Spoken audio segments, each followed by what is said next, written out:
Hi guys, samahan nyo guys na gumawa ng video reaction syempre dito sa Team Kalingap sa pangunguna ni Kuya Bal Santos Matubang, Ate Edna at syempre ni Kalingap Rob. At remember guys, gagawa tayo ng reaction video dito kay Charlotte of Cebu. Ito yung interview niya kay Kalingap Mikoy.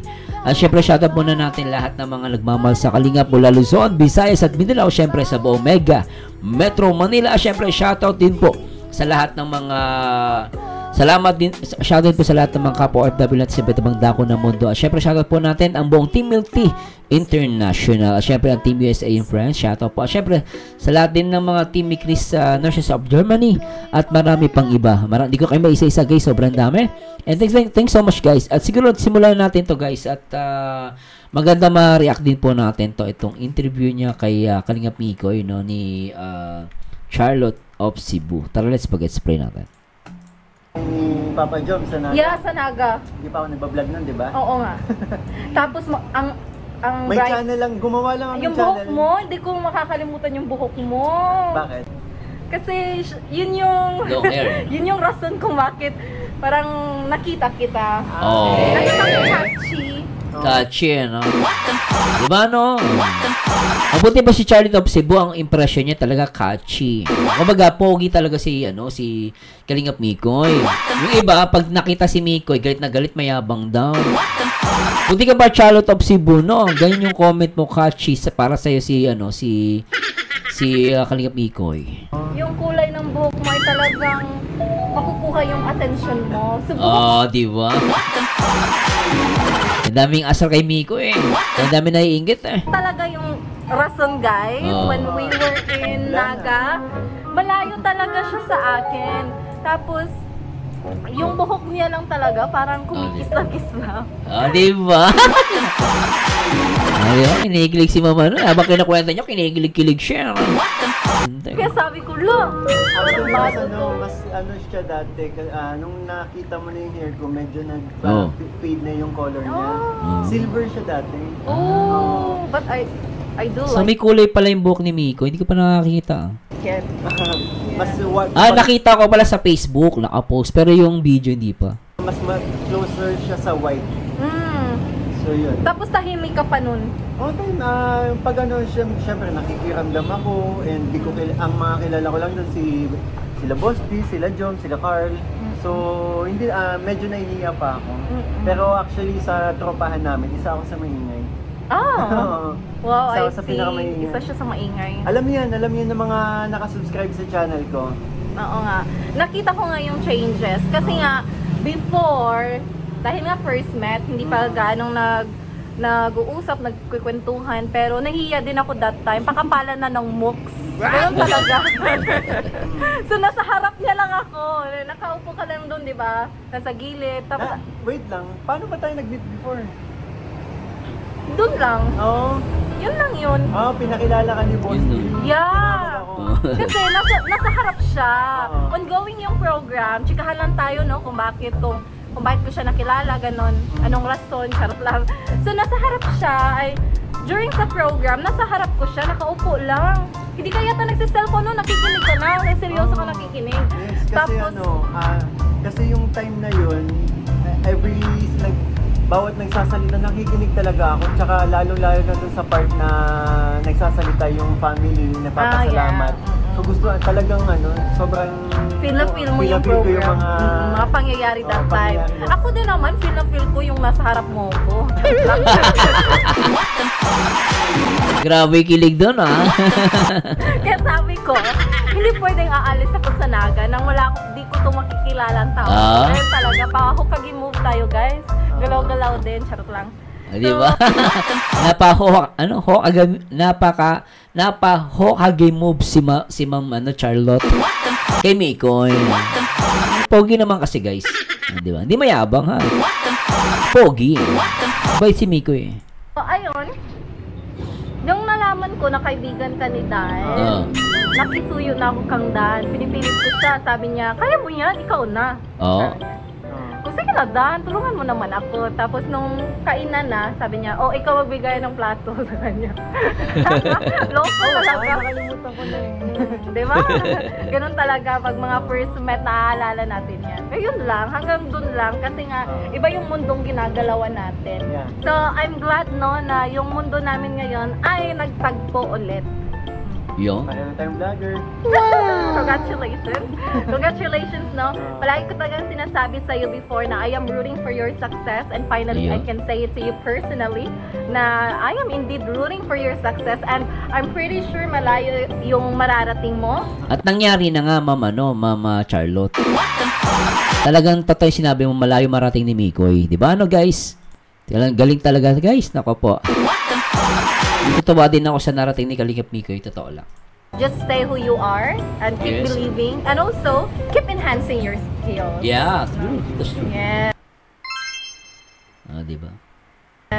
Naway, kasi ano to eh, common scenario na pag yung lalaki, pag they think that they have the looks, ano na eh, parang nagiging hambog na. So, I do hope na naka-step on the ground ka pa rin. Of course. Yeah, hindi tayo naging kasi alam yan ng mga nanonood sa akin or ng mga kaibigan ko na before may naabot na rin naman ako kahit papaano. So wala nagbago sa akin. Umuwi ako dito sa Bicol. Kung sino yung Michael na kilala nila, yung pa rin yun. Yeah, that's good. Ngayon, isa ka ng vlogger and then kasama ka na rin sa mga nakikita ko sa mga pag may mga presentation, sumasayaw ka na rin. Anong pakiramdam na nakilala ka dahil sa grupong ito? Actually, super masaya ako kasi kahit papaano nakilala ko sila and super parang nagpapasalamat ako kasi hindi naman ako susuportahan ng Kasi ang hirap magsimula actually. Yeah, that's Totoo yan. Lalo sa YouTube, may magsimula. Totoo yan, guys. Pero dahil sa mga kaibigan ko, dahil sa samahan nila, natulungan nila ako. And natuwa kay Kalingap Mikoy, yung sinabi niya, alam mo yun, lagi siya nagpapasalamat sa mga kaibigan niya. Di ba? Lagi siya nagpapasalamat, yan ang natutuwa ko sa kanya, guys. And yun nga, actually nakasama, pinakaunang beses na napasama ako sa program nila. Kasi dati, di ba, nanonood lang ako ng mga, like yung kay Jomar, yung Cathy niya, nanonood lang ako pero hindi ako nagpapakita sa camera. Yes. So yung kay John, nakita nila ako, nakasama nila na doon sa channel nila. Yung event mismo, yung birthday ni Carla. okay. Oo, doon din na nakita mong sumayaw. Dito, nag-dinner lang kami ni Jomar. Yeah, here, this cafe. Yes, itong cafe na to, nag-dinner lang kami ni Jomar. Tapos nabanggit ni Jomar na gusto niya mag-perform sa birthday ni Carla. Alright. Sabi ko, sige Jomar, sabi niya help ko daw siya kasi nagko-choreo din ako before. Naging dancer din kasi ako dito, local, then naging dancer ako sa TV. So kahit pa paano, may mga idea ako sa paano gumawa ng sayaw. Yes. So nung time na yun, napag-usapan namin, then nagulat ako, sinabi, sumama ka na kaya Mikoy, ganito. Since nakikilala, nagbablog na rin naman nga ako, and ang dami na nakakakilala sa akin. So, idea ni Jomar yung kung bakit ako nakasama dito sa sayaw. So, idea pala ni Jomar. Nakakatawa naman si Papa Jom. Papa Jom, shout out and thanks so much sa support mo kay Kalingap Mikoy, no? Talagang hindi kinakalimutan ni Kalingap Mikoy yung mga kaibigan niya. Si Papa Dan, si Papa Jom. Diba? Nakakatawa lang. Bongga nga nung nakita ko yun. Napanood mo? Yes, of course. Sayang nga. Silent viewer lang ako. Sayang nga kasi medyo hindi kami comfortable dun sa place. Oo nga. Mas No. maganda sana yung may papakita namin kung ano. Pero ang galing yung tatlo kayo nun. Yeah. Si Bunso, si Carl, then si Jomar. Yeah. Right? Ang galing. So, ayun. Silent, mo lang ako, silent viewer. Grabe. May mga panahon na kailangan lang tayo pa-silent, taga-abang, gano'n. Kasi wala sa program yun eh. Siningit lang namin. Pero Alright. pinaghandaan talaga namin yun. Tapos, ang pinakilala pa ng host na magpe-perform is si Carl lang and si Jom. Si Carl lang and ako. Then, kalagitnaan, pumasok sa Jom. Ang daming surprise. Sobrang ganda ng idea. Actually, Sa totoo lang, idea. idea ko yun. Yes, Yung ang mga galing. ganong part na, may choreo kami, pero halos lahat ng idea na nandito sa kung paano gawin yung, paano ginawa namin yun, is galing sa akin. So see, dyan mo makikita na ang laki ng parte mo sa buhay ng mga kaibigan mo. Oo. Ganon din naman sila sa akin. Yes. Grabe, di ba? Diba, sabi ni, natuwa ko din sabi ni Charlotte, malaki yung parte ng malaki yung parte mo sa buhay ng mga kaibigan mo. Then sinabi ni Mikoy, malaki din yung parte ng buhay nila. Diba, talagang ganun si Mikoy, talagang alam mo, ganitong mga tao, talagang talagang tapat na kaibigan to, guys. Matagal tong video na to, guys, pero kita mo hindi nagbabago yung sinasabi ni Mikoy kahit sa mga current interview niya and even sa mga vlog, no? Nakakatuwa. Buhay ng mga kaibigan mo. Ganon din naman sila sa akin. Oo, Yes. di ba? Vice versa. Ganun talaga yung mga totoong kaibigan. Oo. Tutulungan. And nakilala ka nila dahil din sa mga kaibigan mo, right? Yan. Okay, so now let's dive to quite sensitive topic, no? Because I want to Sensitive. know more about Michael. Kulang kasi yung siya lang nagkikwento sa live. Iba kasi yung pag may nagtatanong, di ba? Kasi pag sa kwento, Sabagay, totoo yun. Iba pa rin tayo may nagtatanong, di ba? Ang ginawa ko dyan. alam mo na kung anong sasabihin mo. Pero kung may nagtatanong sa'yo, you don't know kung ano yung ibabato niyang question, right? Okay, so now Michael, I just want to know yung buhay mo, ano ka sa likod ng camera? Yan. Yun, si Mikoy ay mapagmahal na anak Hoy! sa nagpalaki sa kanya na grandparents niya. Oy, nice. So, yun po. Nabanggit ko na rin naman to before. So, ang parents ko kasi nung inanak ako is mga teenager pa lang, 15, 16. Oo. So, ang nangyari, inadapt ako ng grandparents ko. Okay. So, sila na nagpalaki sa akin simula 2 months old pa lang ako. So, naghiwalay na yung parents ko nung time na yon. So, napunta na ako sa grandparents and sa kanila na din ako ni-register na child nila. So, para sa father side yun, so parang yung father ko, kapatid ko na lang sa papers. Okay, pero nakikita mo pa siya Oo ngayon? naman. Oo. Tsaka yung mother na nakikita ko. Alright. Dito lang yung mother ko. Tapos yung father ko nasa Cavite. How do you feel? So nakikita pa rin pala talaga, no? Mother niya din yung father niya. Then yung father niya pala taga Cavite. Kaya pala last time nung live niya, dumating, no? Mukhang malayo nga pinanggalingan, ano? Nung nalaman mo yung ganun pala yung takbo ng buhay mo? Actually, bata, hindi naman nila tinago sa akin. Bata pa lang ako, alam ko na. Oh. Tapos, Kasi lumalaki ako, ang tawag ko sa kapatid, may tinatawag akong papan. Alvin kasi ang name ng father ko. So, nung lumalaki ako, may tinatawag akong Papa Alvin. Pero may tinatawag akong Papa and Mama. So, doon ko na naisip syempre na bakit Papa alam ko kapatid. Yun pala, tatay ko. So, ganun pala. wala pa naman ako muwang sa mundo that time. So, hindi pa ako napaisip kung bakit na ganun. Bakit ganun? Pag normal yun, galing at bigay, pag bata ka, hindi ka aware din. Lalo, pag mga 6 years old, 7, magiging aware ka na lang siguro at age 12. Or depende sa maturity ng isip mo. Pero normally sa bata, medyo hindi pa nila naiintindihan yun. Pero tuloy natin. Yung na-confuse kung bakit ganun. Hindi natin lubos na kalain, no? I'm sorry for that. Nabigla din ako. May mga Kahit ako nabigla na ganun yung ko. Yeah, pero nakakamanghal lang na sa ganda ng mukha mo ay may dark stories ka pala. So, yun po. Si mother ang kasama ko na lang ngayon kasi si father nawala. Yung nag-adapt sa'yo? Yung grandparents tatay, ko. yung So, grandparents si father, niya. after graduation ko kasi nag-fly na siya sa heaven. Oh, alright. So, kag-graduate ko lang noon ng college and nagstay. Dapat plano ko na talaga umalis dito sa diet after graduation. But yun nga, dahil sa pangyayaring yun, kinailangan ng mother ko ng kasama dahil mag-isa na siya. So, alis na umiiyak siya gabi-gabi. So, nag-stay ako ng 1 year dito. Nung nakita kong okay na si mother, ang ginawa ko, nagpaalam na ako. So, Okay. But doon, nakipagsapalaran ka sa Maynila. Nawas ako ng Manila. So doon na nga ako nakapasok sa nagsimula ako as dancer sa GMA sa Walang Tulugan. Then hanggang sa naging artist ako na kapag-workshop tayo. Actually, Star Magic nakapag-workshop tayo dyan. So, Pumasok din pala siya sa Star Magic. Okay. so nung time na yon, 3 years din ako sa showbiz. Nag-acting ako. Batang-bata pa ni Mikoy dito, ano? Oh, halos magkamukha sila ni Coco Martin. No? Or nagpe-perform ako. So, lumalabas ka na sa TV? Kapag may mga festival, or kapag na-invite kami, fiesta, iba't ibang nalibot ko na halos dito sa Pilipinas. Oh, really? Sarap ng buhay ni Mikoy, ano? Nalibot niya. Alam mo, pinakamasarap na buhay yung guys. Sa tao lang, gusto ko yun. Halos, hindi pa naman, halos lang. So, Pogi ni Mikoy dito, batang-bata pa, ano, lintik, oh.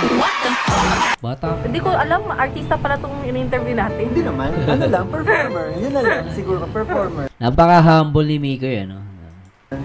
Kaya pala ganun. Di ba alam mo yun, guys, ha? Sabi nga ni Charlotte. Hindi ko alam, artista pala tong kausap ko. Oh, di ba? Binaba pa nga ni Mikoy, performer, di ba? Kasi hindi siya, totoo lang guys, hindi naman siya talaga mayabang. Mayabang lang siya sa mga taong ayaw sa kanya. Mga naiinggit. Mga totohanan doon. Ganun yung yung Nag-acting ako, actually, until now, gumagawa ako ng hindi ako yung gumagawa, I mean, sumasama tayo sa mga dito, abangan mo. Yeah, yung Nagkakating pinost tayong mo? Bantayog Film Festival. Saan ba yun? May entry kami doon. Dito, papalabas yun sa Central Plaza. Dito sa Ano yan? Gumagawa kayo ng Mikoy? Parang ang tawag doon, nakalimutan ko.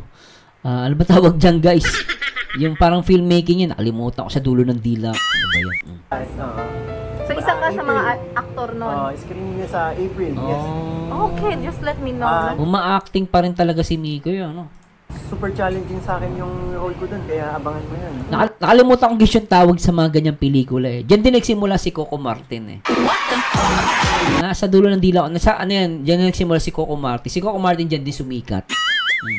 Magugulat, dahil pagulat. Di ko in-expect Hopefully bigatin pala to. sana mailabas kasi mahirap yata hindi yata makikita sa Sokmed siya. Kaya mahirap siyang hindi siya makikita ng mga mga manonood sa atin sa online. Okay. So, yan. May mga pa. Ito bang shinare mo ay na-share mo na din sa mga vlogs mo? Hindi pa. Siguro pag may nung pinakilala ko si Mother sa live, nakita nila si Mother, si Mama Helen. Mother ko po, siya po yung nagpalaki sa akin. Kasi inanak po ako ng ganito. Ganun lang. Mga parang kaunti lang yung information na binigay mo. So, curious lang ako, yung sa physical look, kanino ka nagmana? Sa Mother's. Oy! Sa Mother. Pero, actually Mix na. Mix na naman. Pogi din kasi tatay ko eh. Ayun sana. Din talaga, kiniklaim ko talaga yung pogi. Oo, basta syempre, di ba? Ganun be proud to your parents. Ni Raymart Santiago, as in. Kamukha ni Raymart Santiago. Okay. You off, no? Okay. May singit ko lang. Pag nasa camera ay hindi talaga gaanong akong nagwagapuhan sa'yo. Like, iba pag sa personal. Yeah, parang pag sa camera, parang normal lang na yung gwapo na looks. Pero pag sa personal, iba yung dating. Kaya pala yung tingin mo, iba, Charlotte, depende kasi sa tao yan, guys, eh. Actually, totoo naman sinasabi niya. Minsan sa camera, parang walang dating. Pero pagdating sa personal, mas malaki pala yung dating. Yung perception ni Charlotte. Pero at least ako, natutuwa ako sa kanya kasi naging honest siya. Diba? Siguro sa kanya talaga si Mikoy, ulan dating talaga sa camera. Pero pag nakausap si Mikoy, tapos nakita mo sa personal, malapitan, mas doon mo ma-appreciate yung gwapo ni Mikoy. Diba? Gwapo talaga si Mikoy, guys. Saka mabait pa. Sana so na may makita niyo siya sa personal, guys. may naalala din ako kaibigan ko na ganun din yung mukha niya. Shout out sa iyo, Benji. Charot lang. Sina-shout out ako. Ay, di uy. Sino yung Benji? Crush lang yun. Charot lang. Oo nga, masingit natin tong pa-crush. Alam ng lahat, no? Kasi nga, marami din, nung nag-live ka tapos sabi kong crush kita. Anong naramdaman mo? Anong naramdaman mo? Wala. Sana siguro. Natuwa. Sanay ka na. Maraming nagka-crush sa'yo. Hindi naman, pero yung naramdaman ko, okay lang naman kasi crush. Ibig sabihin na-appreciate mo ako. Yeah. So, Sobra pa doon. Hindi talaga. Natutuwa talaga ako sa totoo lang mga kalingap. Kasi before, wala talaga akong crush sa sa grupo na yun. Sa mga kalingap partners. Wala talaga. So, ito guys ito huwag nyo mapagkakamalian to guys wala nyo magkakamalian si Charlotte yun dito sinasabi niya wala daw talaga siyang crush sa Kalingap. Siyempre, di naman pwede si Kalingap Rob, pinsan niya yun tsaka yung mga pinsan niya, di ba, mga kamag-anak niya, di pa pwede yun, siyempre. At ang pinupoint dito ni Charlotte, wala talaga siyang crush sa mga Kalingap, sa K-Boys. Parang ganon. O kaya, sa Kalingap, wala siyang crush. And then, tuloy natin. Ako sa totoo lang mga kalingap. Kasi before, wala talaga akong crush sa grupo na yun. Sa mga kalingap partners. Wala kalingap partners. So, kasama na dyan K-Boys. Ewan ko kung reactors, di ba? I don't know. Anyway, yung sinasabi niya rito, kalingap partners, okay? Tuloy natin. Wala siyang crush. Talaga. Siguro, Berador, di mo na... Hoy! Sobra yung hoy Parang ayaw na ayaw mo kay Berador Hoy!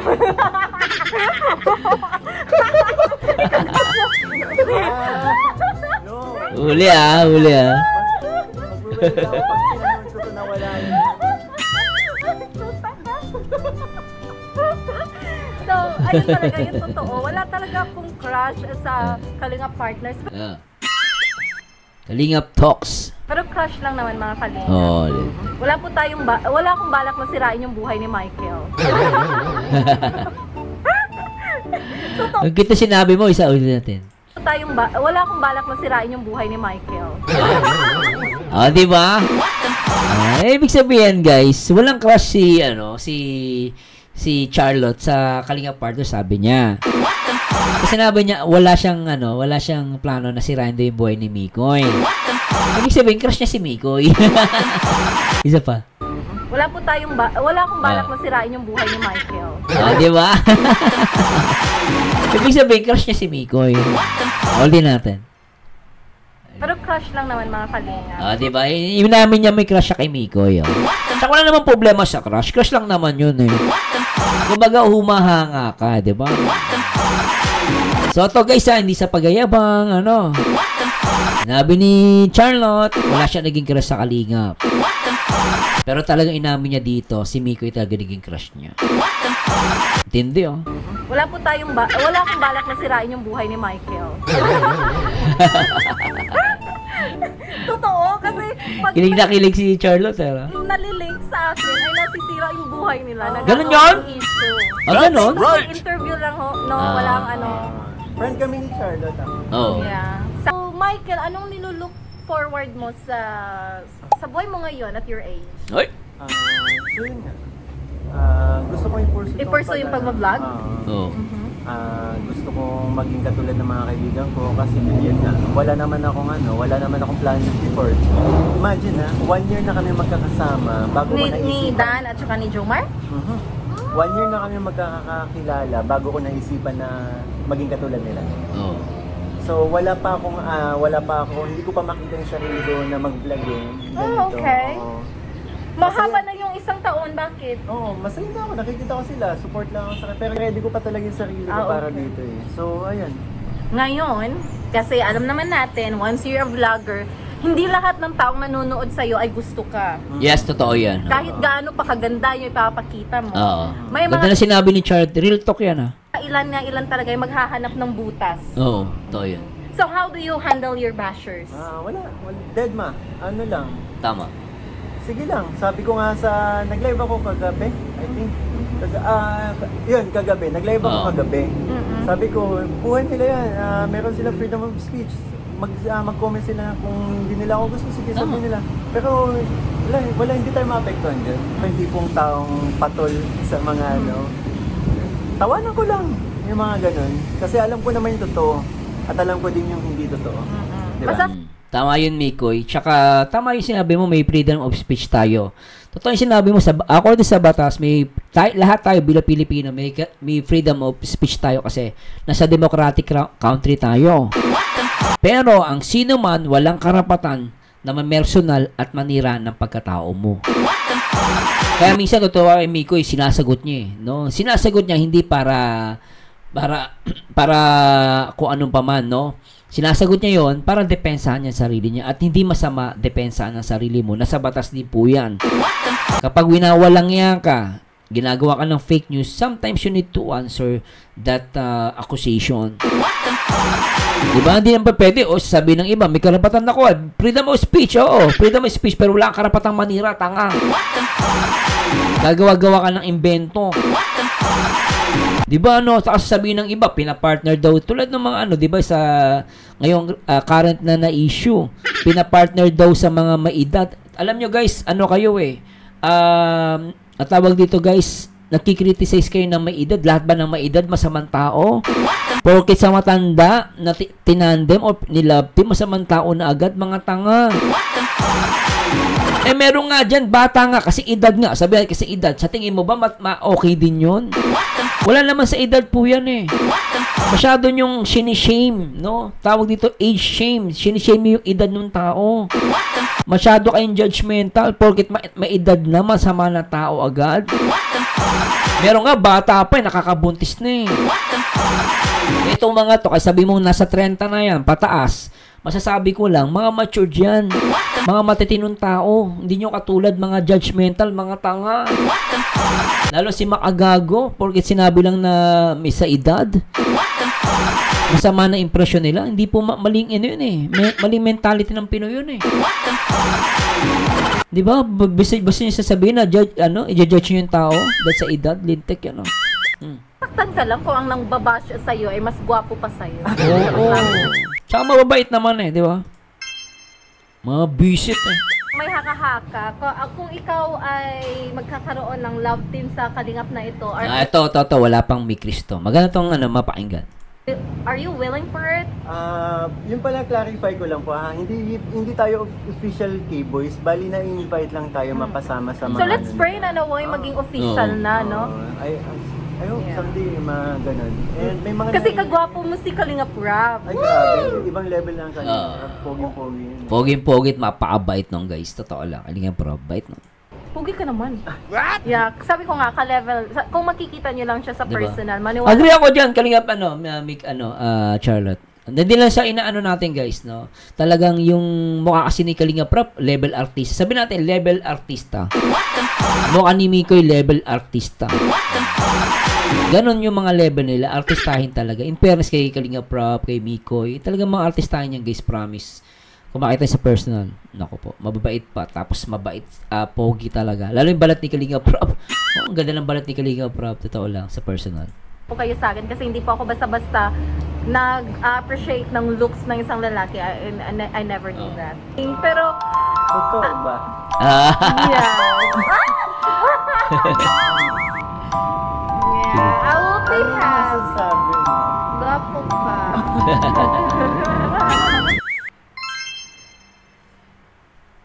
Maging charity vlogger.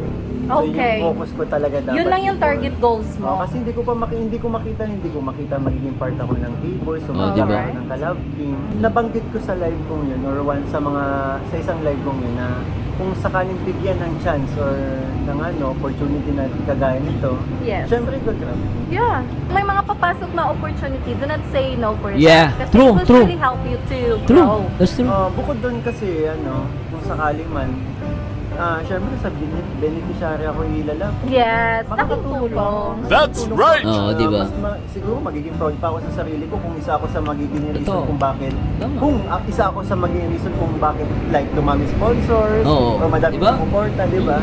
So ganun. Tsaka napakahirap pakakuha. Totoo lang, guys, love team nga Totoo lang, ako sinasabi ko sa inyo, guys, hirap talaga pagka magkasiedad. Totoo lang po, hindi sa inaano ko. Minsan hirap po talaga, kasi minsan yung lalaki, wala ding idea. Tulad si Mikoy, may experience siya sa pagiging artista. Kumbaga, advantage si Mikoy para i-partner talaga siya. Hindi naman para for entertainment talaga guys eh. So talagang totoo lang napakaswerte nga ng Kalingap, nakakuha sila ng ganitong talent eh. No, hindi na nila kailangan na turuan, hindi nila kailangan na i-guide pa kasi marunong si Mikoy. Meron siyang experience bilang artista o performer. May iba nakikita yung edad, tinitignan lang yung edad. Siyempre, pag tinignan mo yung edad at di mo naman kilala, siyempre ikaw pwede ka magkaroon ng masamang impresyon eh. Pero hindi naman porket may edad na masama na, unfair yun. Ako, 41 na ako, ibig sabihin masamang tao ako. Mga pa-judgmental na mga tanga eh. At si Mikoy, ito yung point natin. Si Mikoy, may talent siya. So, sa akin, tignan nyo yung portion na entertainment at nagbibigay saya. Ganun lang yun. Di ba? Your number one fan, pag nagkaroon ka na ng love team, kahit masakit sa dibdib. Charot lang. But surely, I will be happy for you. Deserve mo naman yung mga mararating mo sa buhay. Kasi nga, totoo ka. Di ba? Totoo ka, sabi. Minsan ko na rin napag-alaman na si Michael ay may mga panahon na he was emotionally, mentally unstable. Paano mo nalagpasan yung mga araw na na-depress ka sa buhay? Diba? Nakita ko ng mama ko. Sabi ko, kailangan ko lumaban. Kailangan niya ako. Iwan ng mga kaibigan. Oh, okay. That's good. So, Yung ano pala, no, yung love support ng mga tao na kapaligid sa'yo, sila yung malaking dahilan kung bakit nalampasan mo yun. totoo. Like, alam mo yung time na ayaw kong lumabas ng bahay. Oo. Ayaw kong, nagkukulong lang ako sa kwarto. Palabas ako sa ganito, nakatawid sa ganito. Sa pag-travel. Mahilig, sinimulan ko sa dito sa nagta-travel ako. On your own? Alone? Yeah, kasi trinay ko na ngayon yung solo traveling. Oh. Ang sarap pala sa pakiramdam kasi nga mabibigyan ka ng pagkakataon na makilala yung sarili mo. Ito yun. Mensahe mo sa mga taong nanonood at nakasubaybay sa'yo? Yun po, bali gusto ko lang magpasalamat kasi hanggang ngayon nandito pa rin kayo sa akin, sinusuportahan ako. And maraming salamat po sa mga comments na ang sasarap basahin. sobrang na-appreciate ko po yun. Mas lalo ko pa pong pagbubutihan. And thank you, Charlotte, kasi best way na rito para maiparating ko yung nararamdaman ko sa kanya. Yes. So, yun guys, sana malinawan kayo na kung anong napapanood nyo. Yun. yun. Yes. Bali, sana sa mga darating na kung sakali may opportunities mapapasok sa akin and part itong grupo na nakakasama ko. Yes, itong Kalingap na. So, sana supportahan niyo po. Yun po. Maraming. Surely we will. Support din si Charlotte. Yes. Pero, bago yun. Yes. Do you have a question? Bigla ako natakot. Bigla ka nagseryoso dyan. Okay, what's your question? Anong naramdaman mo na nagkita tayo ulit? Shoot na. Anong naalala mo sa mga pa-comment ko dati? Si Kuya Tata. Pang camera. Tapos ako sa pang totoong buhay. Lupit mo, Charlotte, May pang-camera ka, tapos meron ka sa pang-totoong buhay, Kaya paano yung Charlotte? May krista na. Ay, good basta po tayo. Yung Sarisoela. Ha? Grabe yun, ha? Naniwala ka ba doon? Ha? Naniwala ka doon? Ba't ayaw maniwala? And when I asked you about this interview, ay pinaunlakan mo. Bakit? Siyempre, si Charlotte ka eh. Bali, kilala kita na sabi ko, mabait ka naman sa Kailan? And Yung nakita mo yung video ko, ano yung una mong napanood? interview mo si Kalingap Roel. Okay. Yun yung unang napanood ko sa'yo. Okay. So yun nga, sabi ko, Charlotte, ang galing mag-interview. Gusto ko yung mga ganito kasi naipaparating ko sa mga manonood yung gusto ko sabihin. Yeah. Very good. Or kung may gusto man ako iparating. I got you. Yeah! Yeah. Pagbutihan mo. Ala, parang lulong kung mag-message. Diyos ko. Wish ko lang kay Charlotte, sana mag-iingat ka palagi, lalo na nandito ka. Sana mas marami ka pang matulungan na Bait ni Mikoy, no? tulad ko na Bait. may parating sa mga manonood. Did you enjoy this interview ba? Oo naman, sobra. Feeling ko Bait. kasi pinaghandaan mo talaga itong mga questions mo sa akin. Ay, hindi talaga. Ay, hindi. Ang galing mo lang talaga. Hindi, uy. Kinukuha ko lang sa mga story mo. Di ba ang galing mo nga? Mahusay Kasi wala nga siya. akong script, di ba? Ang galing. Yun na nga. Doon nila malalaman na ang galing mo mag-interview. Dapat- Sa interview para mag-tropa lang naman tayo. Yun ang totoo nung guys. Makikita mo yung husay pag walang script. Totoo yung sinabi niya. Di ba? Aray, tropa. Joke lang. Kahit ako guys sa mga reaction video ko, hindi ako nag-i-script. Hindi ko iniisip. On the spot ako. Kaya minsan, mapapansin nyo, kapag nag-reaction video ko, ayokong pinapanood. Kasi pag napanood ko na, nagkaka-idea ako. Gusto ko, kapag pinanood ko, dun ako magkakaroon ng idea. Mismo dun, sa on the spot na yon. Tulad ng itong video, lahat na nire ako guys. Tulad ng video na ito, hindi ko pa siya napapanood. On the spot, sinend lang sa akin ng asawa ko. Pinareact na sa akin. So, dun ako, dito, actual, kung ano yung napakinggan ko, dun ako nagbe-base sa mga kinokomento ko. And tama si Mikoy doon. Makikita mo yung husay kapag yung, alam mo yun, on the spot. And ako masasabi ko, na mahusay talaga si Charlotte. In fairness, mahusay siya. Day ko dito sa Daet. At siya po yung una nating nakasama. Thank you very much for that. Kalingap, no, thank you very much. And I do hope na-inspire po kayo sa kwento ni Michael. And may natutunan din po kayo Oo sa naman, araw. oo. So, it's me, Charlotte of Cebu. Mixilog. Yes, don't forget to Subscribe po. Yes, subscribe to his channel. So anyway, thanks so much guys. Medyo puputuloy natin guys at yun lang. Siguro may marami kayo natutunan at sana ay nag-enjoy po kayo sa ating reaction video. Pasensya na po guys at talagang pinutol ko na po yung video at always support sa Team Kalingap. Syempre kay Kalingap Mikoy, dati Mixilog ang pangalan niya. Ngayon Kalingap Mikoy. Supportan po natin yung guys, yung kanyang channel at syempre yung kanyang charity. At sana sa lahat ng mga supporters ng Team Kalingap, pabayaan nyo na po yung mga gumagawa ng issue. Focus po tayo dito sa mga content ng Team Kalingap. At maraming salamat sa inyo guys. At samahan nyo ako palagi sa aking next video reaction. At samahan nyo dito guys sa aking next video reaction. Laging tatandaan ng taong bitter ay walang forever. Mag-react ayon sa itsura, mag-komento ayon sa ganda. And to God be the glory guys. Paalam po. Bye-bye.